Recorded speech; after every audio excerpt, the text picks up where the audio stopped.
customer service, done right, can be your company's single biggest competitive advantage. Welcome to the Customer Service Revolution.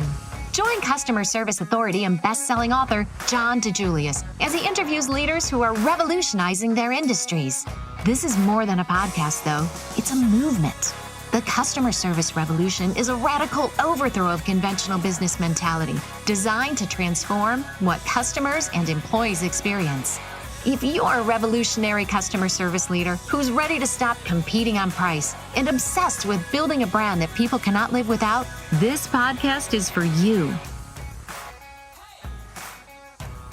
Want to improve your company culture and become the brand your employees and customers can't live without? Email Claudia at thedijuliusgroup.com to find out about consulting, executive and online training, and other resources we can offer you. You can also schedule a call with Claudia by going to tdg.click/Claudia. Welcome back, revolutionaries, to another episode of the Customer Service Revolution podcast. Today, I'm so pumped, so excited to be speaking to an old friend, someone who I've had speak at the Customer Service Revolution conference twice. Highest rated speaker both times, Rory Vaden, who is a New York Times bestselling author of Taking the Stairs. He's been featured on the Wall Street Journal, Forbes, CNN, Entrepreneur, and Fox News national TV.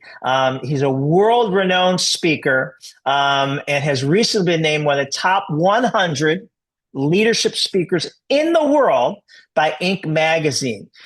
He is the co-founder of Brand Builders Group, where he teaches people to build and monetize a rock-solid reputation. How are you, Rory?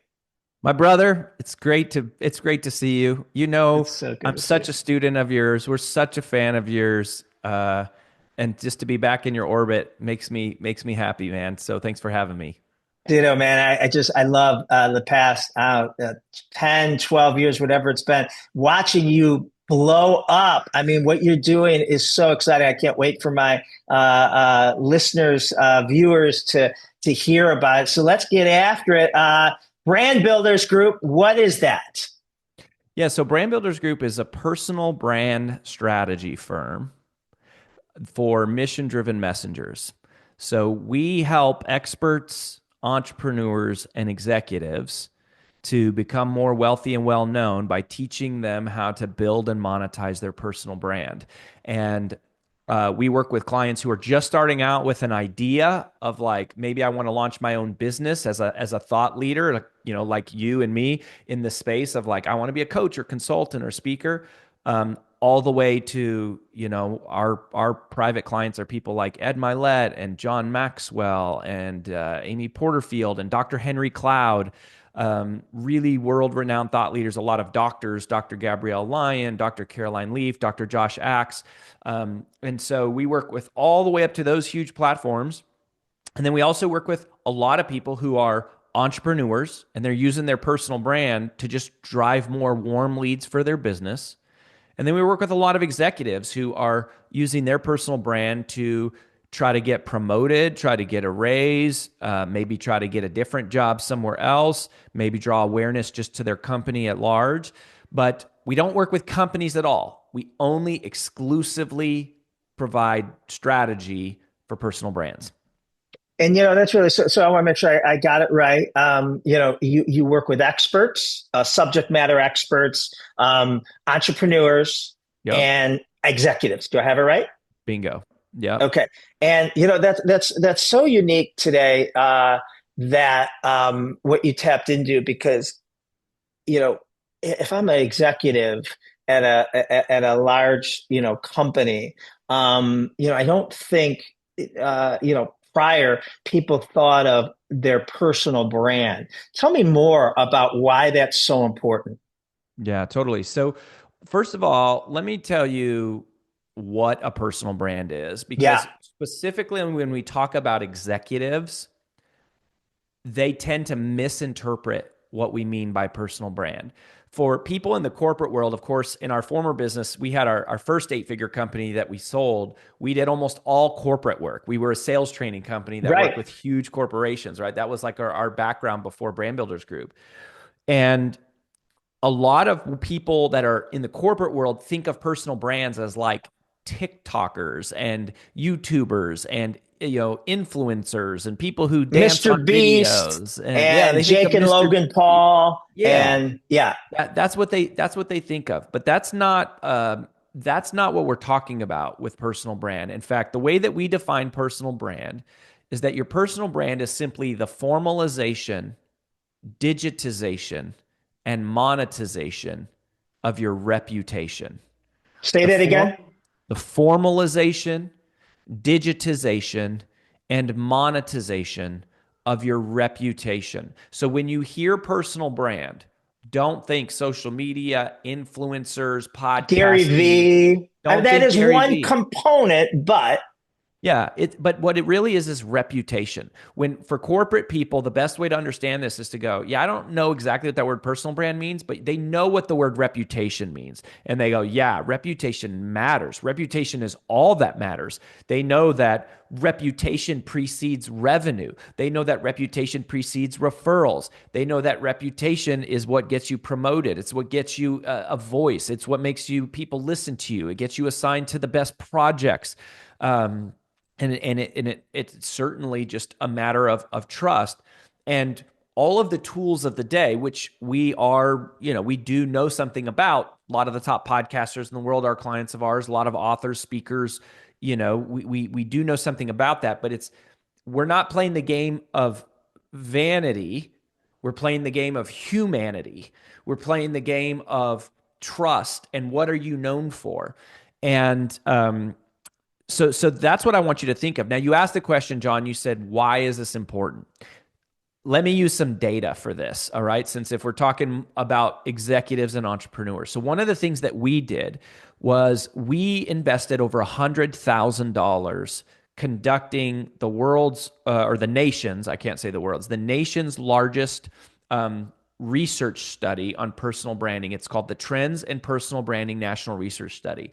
So it was a PhD-led, we followed academic rigor. We had a national research firm that conducted this that we partnered with.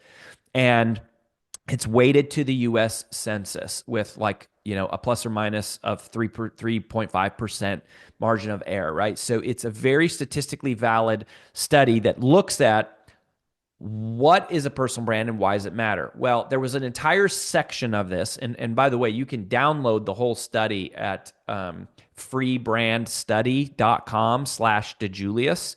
Freebrandstudy.com. It's like we said, we invested $100,000. You can download it, the whole thing for free. We put all the findings report together. Say it again. freebrandstudy.com/DiJulius. Okay, good.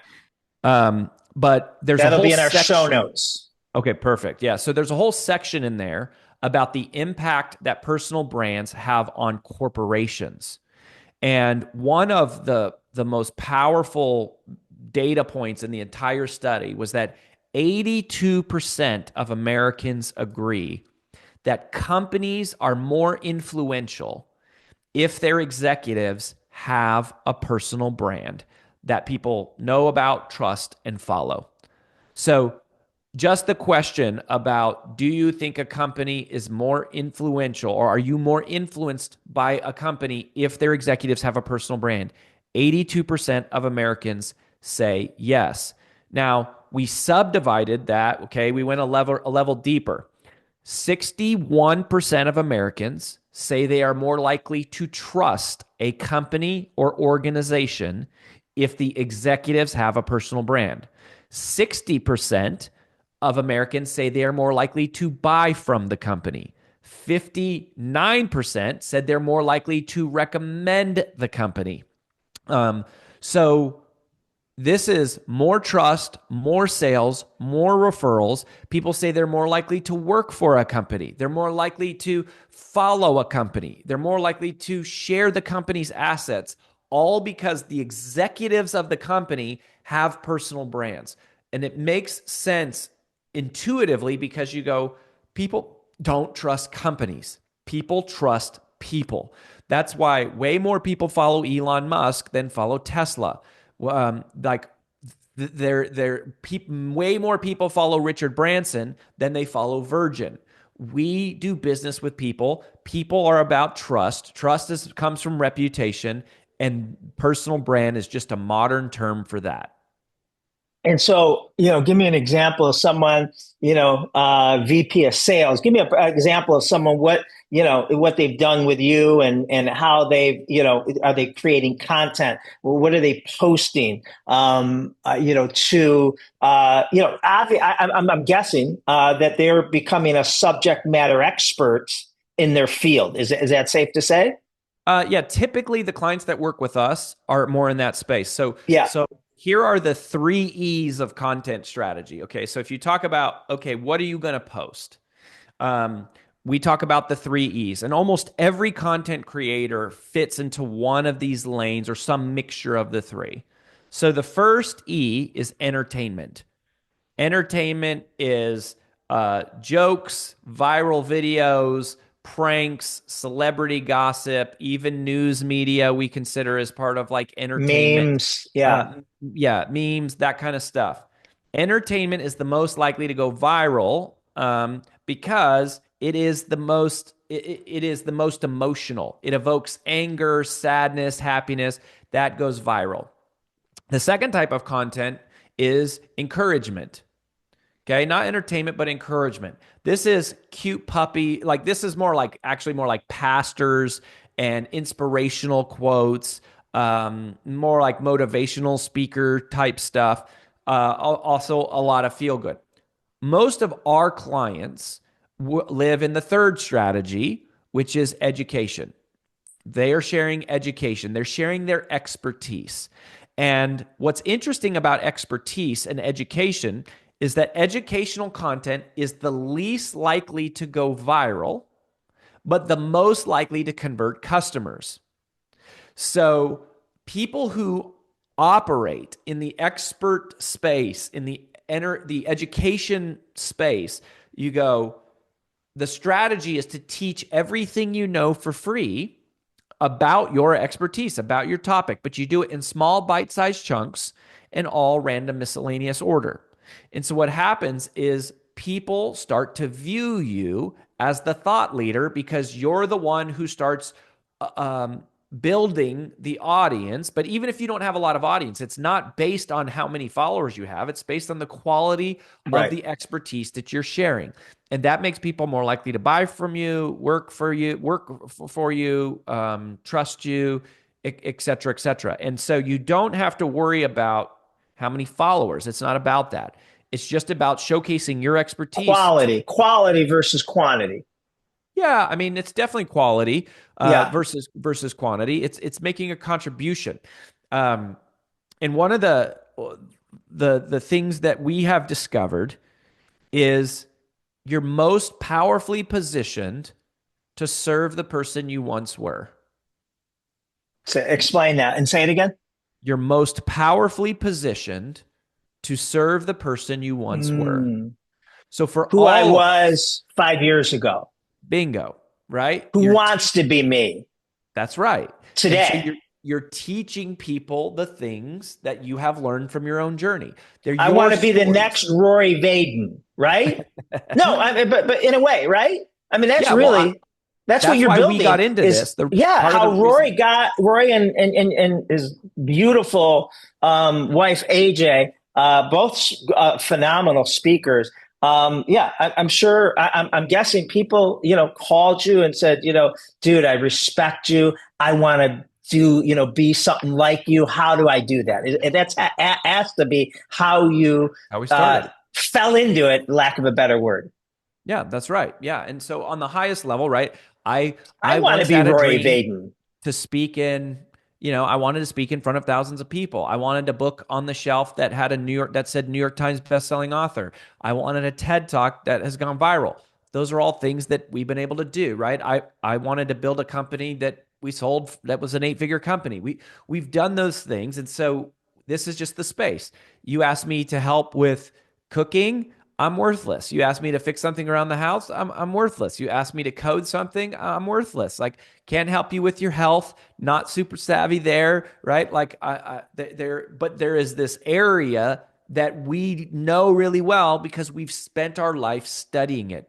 Chances are that is true for you who's listening, that you've spent your life or a big chunk of your life studying a certain small sliver of the universe that you're really, really a deep expert on. And you don't have to try to pretend to be something you're not. You don't have to dance. You don't have to do silly stuff. You can just share the expertise and the wisdom that you have for free. And what happens is all of these amazing, abundant blessings start showing up. Sometimes it's you get promoted. Sometimes you get invited to speak. Sometimes you get awards. Sometimes you build relationships. And sometimes those things end up turning into huge revenue streams and entire businesses. But what they always are is a way to impact people. What they always are a way to add value. What it always is a way to build trust with you and whatever movement or cause or company you're associated with. As simple as that. So, Roy, it's something I've personally have always focused on, and I don't know if this is, tell me if this is, along the lines or it's just a personal choice for building your brand. I'm not smart enough to do a lot of different things. Like you were saying, you want a social media expert? Yeah, I'll send you to Jay Bear. Or you want marketing? Not me, right? And the quote I love I've always lived by. I think it's by Jerry Garcia. You don't want to be known as the best at what you do. You want to be known as the only one that does what you do. And so I've purposely have only done customer experience, right? And I only post content about it. I only post articles because I don't, I eat, sleep, and drink, and I want to out consume, read, watch, whatever that is, more than anyone walking planet Earth on my topic. Bingo. But if you are a client of mine and you see that, today I posted about, leadership, and tomorrow I posted about, social media, and all of a sudden you start losing confidence in me that, oh, maybe he's not the customer experience guy anymore, or only, is that something you recommend, or is that kind of a personal choice? No, that you are the example of someone who has become one of, if not the defining voice in your space, because you study it, you live it, you breathe it. And what everyone fails to understand is that if you have diluted focus, you get diluted results. That's actually a concept from my first book, Take the Stairs, which was about procrastination in general, but it applies just the same to personal branding. Like, the reason that we have become one of the world's leading voices in personal branding. It's all we do. It's all we talk about. We study it. We invested $100,000 to get a couple pages worth of proprietary data that we could share. You can't get it from anyone else. It's ours. We study it. It's all we think about and do, and it's the only people we work with. And that's what it takes. So being a generalist is not the thing you want to be. That's not how you establish expertise, because of exactly what you said. And now, I will say, I think too many people focus on differentiation, and I think differentiation actually is somewhat overrated. I don't think you need to be the world's best. I think you just have to be really, really, really good, and you have to be available, and people have to clearly think of you in that way, right? Like, if there's customer experience comes up, there's only 5 people, and really only 3, and really only 3 that I would even go, these are the only 3 you should even talk to, because it's all they do, and they're really, really good at it. Sales is different, and you go, look, part of the way to think about this is go, okay, so let's give you a visual. Let's say that you have 10 units of resource, and that could be whatever. Time, resource could be time, money, technology, team, prayer, capital, like whatever. But if you have 10 units of resource and you spread it across 10 initiatives, each initiative gets 1 unit of resource. That's being a generalist. In today's world, you're never going to be able to compete doing that with someone who expends 10 units of resource on one initiative. Right. If I take all of my knowledge, all of my time, all of my team, all of my tech, and I go all in on one thing, there's no way that you're going to be able to compete with me on that one thing. You'll destroy me in the other 9, but it doesn't matter. I only care about the one thing. Right. And so you're a walking, breathing, living example, one of my favorites. And that's why I said at the start of the show, which I mean, like, I'm a student of yours. I learned from you because I know whatever you're saying about customer experience is a combination of the most recent and up to date that also doesn't conflict with the timeless principles and truths, because you've been around long enough for both, and you're keeping up with that in that space, right? And you're the trusted voice. And many people are that. They just don't share their wisdom. And so they don't get some of those benefits. And that's kind of the whole thing, is teach what you know to the person you once were. That's our entire message. I love that. Never heard that before. I love that. One of your favorite quotes I had in my son's when he was training for wrestling, and he was even training for the Olympics, is your quote. And you're gonna have to say it about the rent axiom. Yeah. Say that. I love that quote. Yeah. So that's where my first book, Take the Stairs, where I said success is never owned. It's only rented, and the rent is due every day. Love that. And then, my first book was about the psychology of overcoming procrastination and increasing self-discipline. Well, if you apply self-discipline to personal branding, the same thing would be true. Thought leadership is never owned. It's rented, and the rent is due every day. You have to stay on top of your game. You have to stay inside the latest and greatest case studies. You have to be working with the most innovative companies in your space. You have to be doing the original thinking. That's how you become an expert. You become an expert not by knowing a little about a lot. You become an expert by knowing a lot about a little. And right. It's not complicated. It's not complicated. Roy, something I've been dying to do the research, and I just haven't, but that's why I want to ask you this. So 25, 30 years ago, when I was getting started, and, I wanted to, be a professional speaker, and which led to being consulting. And I'm sure you got this advice as well, and we both did it, and it worked out. Was I was told by the rock stars back then, if you want to be a professional speaker, a subject matter expert, you got to write a book, right? Writing. Someone told me writing a book, in our space, is like having MD or PhD. Author after your name is like having MD and PhD, 100%. And then I've always told people, right, that same advice. I'm sure you heard it. We've taken it, and it's worked for us. With all the mediums today, is that still true?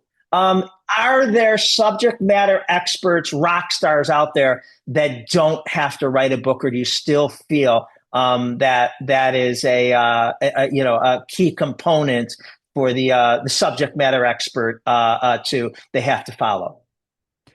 So I would say there are definitely people who have become rock stars who have some level of celebrity that have not written a book. That's one of the things that's really cool, is they've been able to add a lot of value to people's lives. And a book is still massively critical to establishing thought leadership. Because one of the things that we say, so I said earlier that our content marketing strategy that we teach clients is teach everything you know for free, but in small bite-sized chunks in all random miscellaneous order. Some people say, well, why would anyone hire me then? Like, if I teach everything I know for free, that seems like a stupid business strategy. Why would anyone hire me? And the answer is because today, people don't pay for information. They pay for organization and application.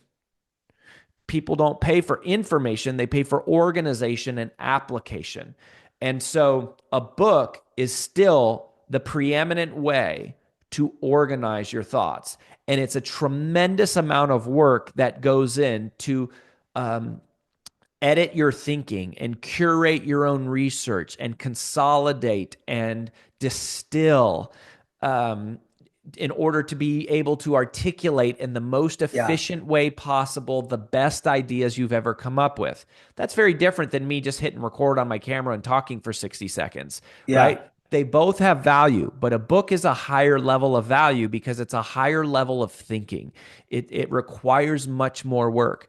To me, you read a blog post, you typically will learn something that will save you a few hours. You read a book, it's something that could cut decades off of your learning curve because that's how much time someone had to live in order to distill that quantity of lessons down into one book. So books are still by far the highest. So you say you have to, it's a key component to building your brand as an expert.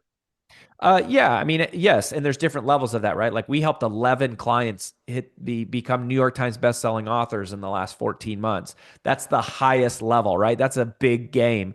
Yeah. And there's a lot of work that goes into that, as much marketing and sales work as writing, right? It's a big part of it. As Robert Kiyosaki said, it's not called New York Times best writing author, it's called New York Times best selling author. But we help a lot of clients self-publish or hybrid publish as well because their book is just a business card that they can hand out for a few dollars that you go, if someone reads that book, like if someone reads your book, they go from I've never heard of you to you are now my favorite authority for the rest of my life on this subject. And that is super powerful. So, can you build thought leadership and expertise without it? Of course you can. But is it an accelerator? And I would still say today, one of the most important accelerators, 100%, absolutely. That's interesting. And something else that, I've told people and tell me if you think I have it right. I think you know this better than I do, but, I say writing. So people say, how do I become a better speaker? And obviously the answer is, well, speak to anyone who listens, speak in the mirror, speak to your kids, speak to, the Rotary Club, but I actually say that's 1A and 1B, which, I would almost argue is equivalent is writing, and to your point, if I have an experience flying here and good or bad, right? And I work that into my speech today, it's going to be word salad. It's not going to be as crisp. It's, I'll get the point across. But then if I go write it as part of my blog for next week, I'm going to, like you said, I'm going to articulate it, get it down to, 3 paragraphs to 3 sentences, but be more powerful. May go grab an example off, the internet that, reinforces that.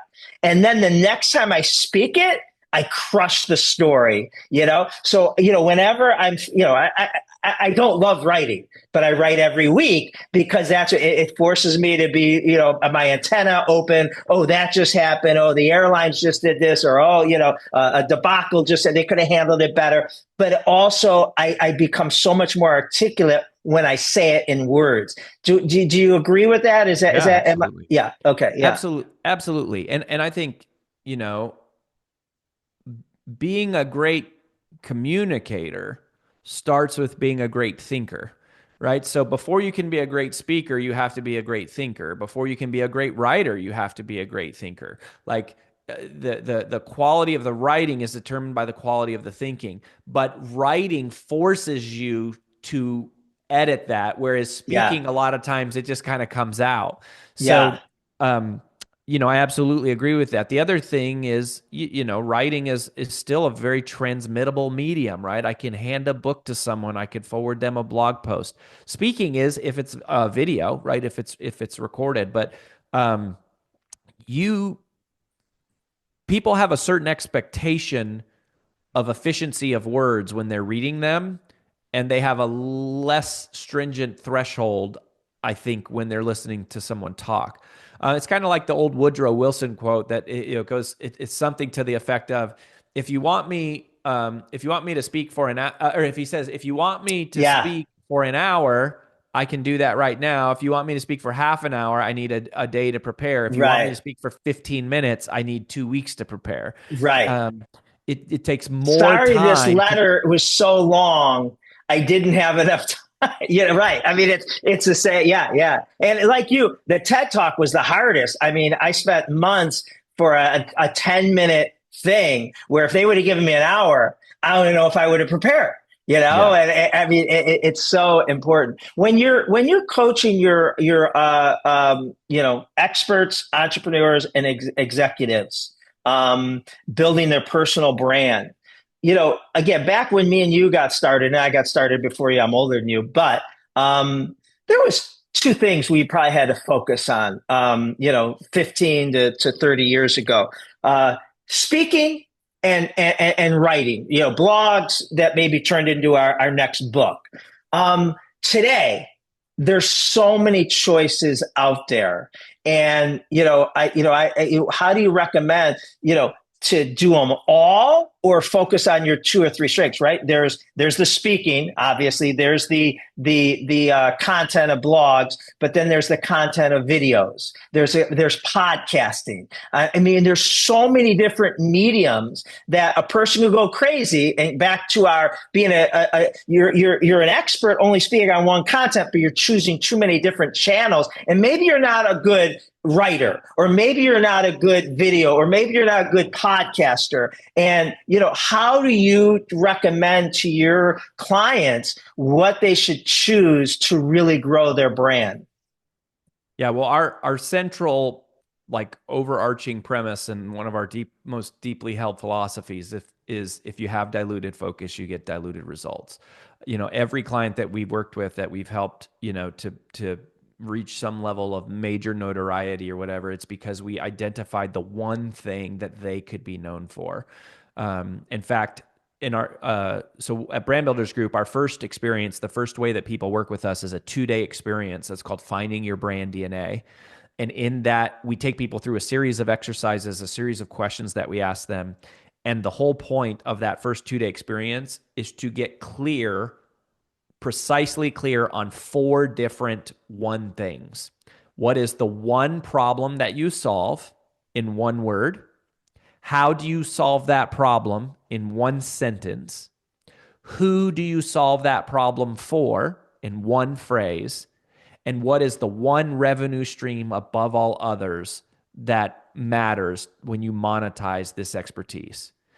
If we can get them clear on those 4 one things, then we have a strong foundation to move their personal brand forward with, and they will see results. But until they're clear on those 4 things, every other downstream decision is going to be a mess and a disaster.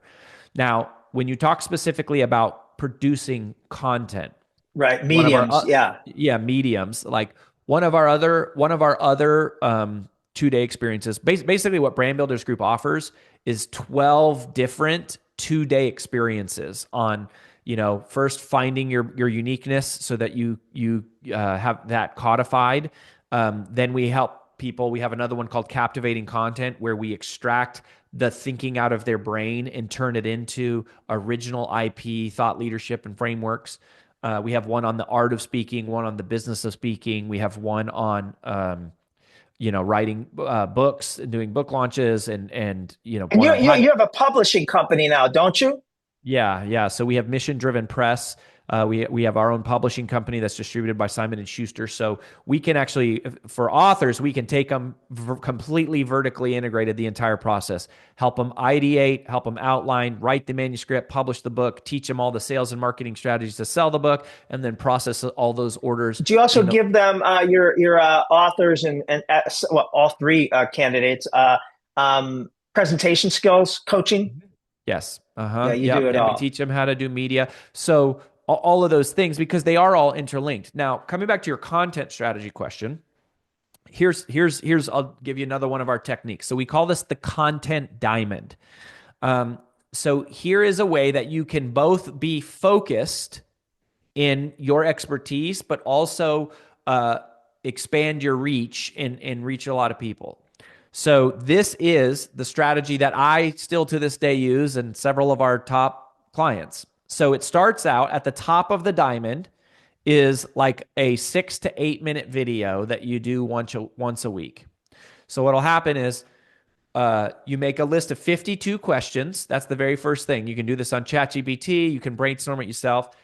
All you do is make a list of 52 questions that your perfect prospect might ask, or 52 questions that somebody trying to learn what you know would ask.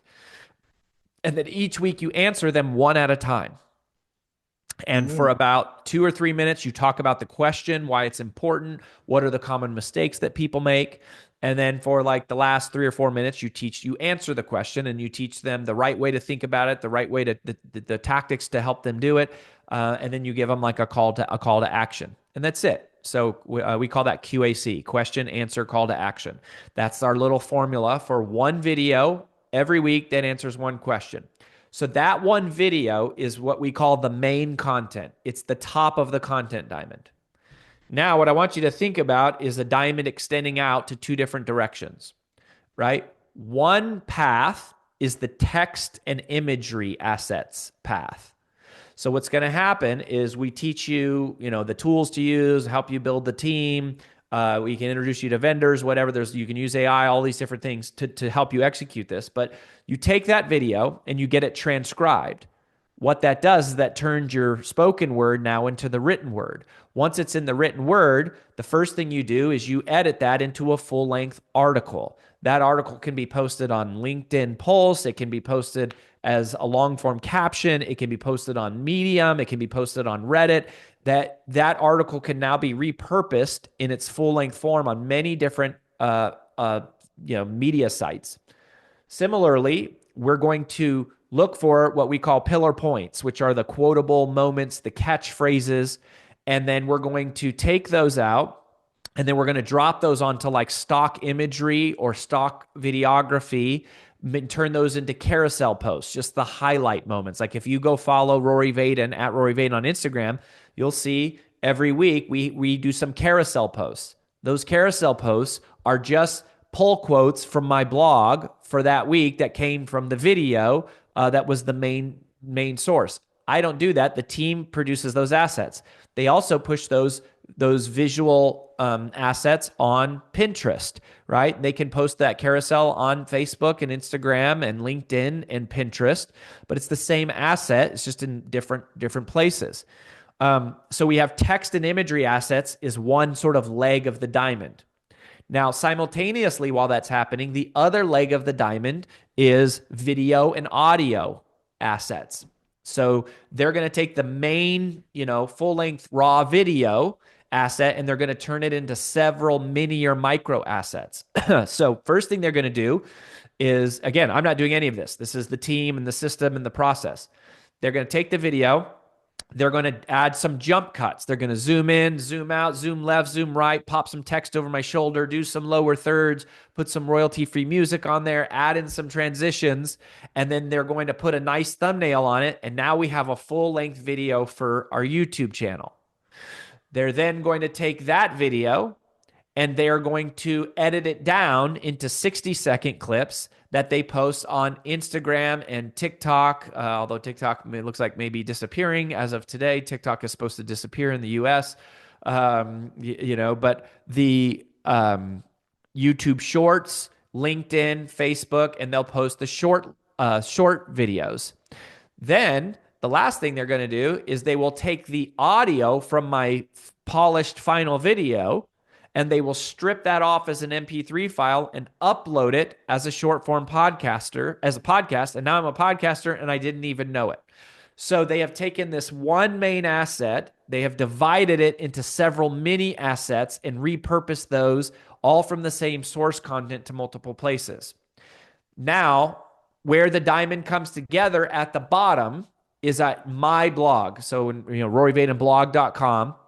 But for all of our clients, their blog is the central home place because the only place that you can go to see all of those assets at once, the full-length video, the full-length manuscript, the pull quote image quotes, and an embedded audio player, and comment and interact with me is on my blog at roryvadenblog.com. And so that is digital real estate that we own, that we control, and that all of the other mini assets that are posted around the web drive people to. So those are basically like traffic redirects that pull people back to my blog, where we can then capture their contact information, give them free trainings, and automate trust at scale, which is basically what our digital strategy is to automate trust at scale. And then we just add more and more people to it. More and more people see the content. We automate more trust. And as more trust is built, more transactions take place. Simple as that.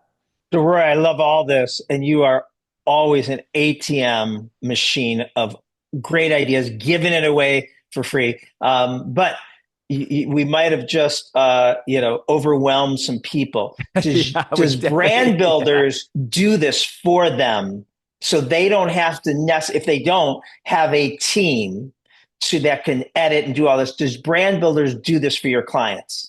There are certain parts of the process of the brand management process that we do for people, and certain parts we don't. So there are. You'll probably recommend where they can outsource it inexpensively. Yes. Okay, good. Because I know, people get excited, but then sometimes, and I'm sure me and you did this at one time in our early stages, we say, all right, well, that's too big right now. And then we pause, and it prevents us from getting going because we think that, we got to do everything. But, I know brand builders helps crawl, walk, and run, what you need to start with, like you said, and the workshop. So where can our experts, entrepreneurs, and executives find out more about all the amazing resources you and your team provide? Yeah, so they should go to freebrandcall.com/DiJulius. So freebrandcall.com/DiJulius. So John, we're still very, like I said, we're more about humanity than we are about vanity. And we still want to talk to people, and we like to get to know people's real story, and we work with people one-on-one. We do have some self-study things that are very, very affordable for all different, budgets, but our core business is actually working with people one-on-one. And so we want to do that first call to meet you, hear your story, do an intake of where you're at on your journey, how much team you have, what your vision is, and then we'll show you, here's the 4-phase journey that we work with and we take clients on. Some of which we've already talked about today. We've talked about a couple of those different things. And we do that on a call. So freebrandcall.com/DiJulius. And that'll be in the show notes. That's awesome, Roy. And then one last thing. I don't know if it's too early, but I know you have a future bestseller coming out, you and AJ. Do we want to tease that yet, or is it too soon? Well, I would say you just teased it. It's coming out. It's coming out soon, but we're not releasing any details about that quite just yet. So, but if you go to freebrandcall.com/DiJulius, talk to us, give us your info, and then of course we'll let you know. It gives me a reason to have you back in maybe Q2 when that book is about to hit. Yeah, we can totally do that. We have so much to share. And the last little thing I would just leave everybody with is, if you have a calling on your heart to share your expertise with the world, right? We don't think that everybody has that calling. But if you do, a lot of people do. They go, man, I'm sort of like the world's best kept secret, or I have so much I want to teach, or there's so much I want to inspire people. I want to help them. Not because you want to be a professional speaker or a best-selling author necessarily, but just because you go, I have wisdom and experience I want to share. We actually believe, John, that the calling that you feel on your heart to share your message and expertise is the result of a signal that's being sent out by other people who need you. In a very metaphysical, scientific way, we believe that what you're experiencing is you're receiving a signal from people who are out there right now, and those people need you much more than you need them. There are people out there right now who are begging and pleading and seeking and searching and quite literally, possibly on their hands and knees, praying for answers to questions that you know like the back of your hand because you spent your whole life doing it. And so to us, it's not about income, it's about impact. It's about reaching those people and helping them because you can. Whether or not something good comes for you, you can help others. And we know that if you do that, beautiful, amazing, abundant blessings will roll back to you. You're a living example of that, John, as am I. It's amazing to be here. I hope this is helpful for the people in your community. I love you, and thanks for having me.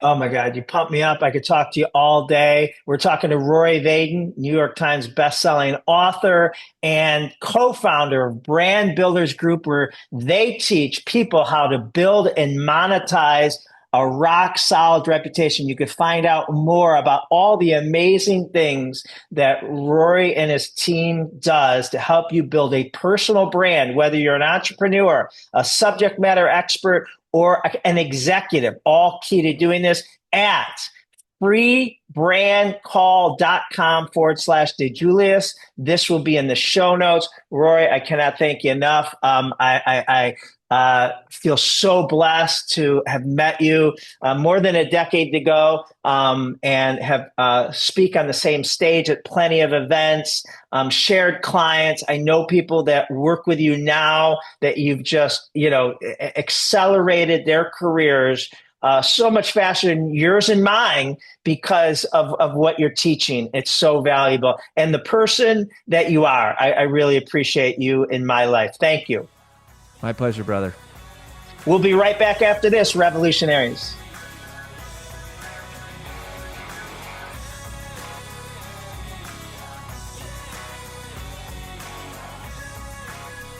If you enjoyed this episode, be sure to give the Customer Service Revolution podcast a thumbs up and write us a review.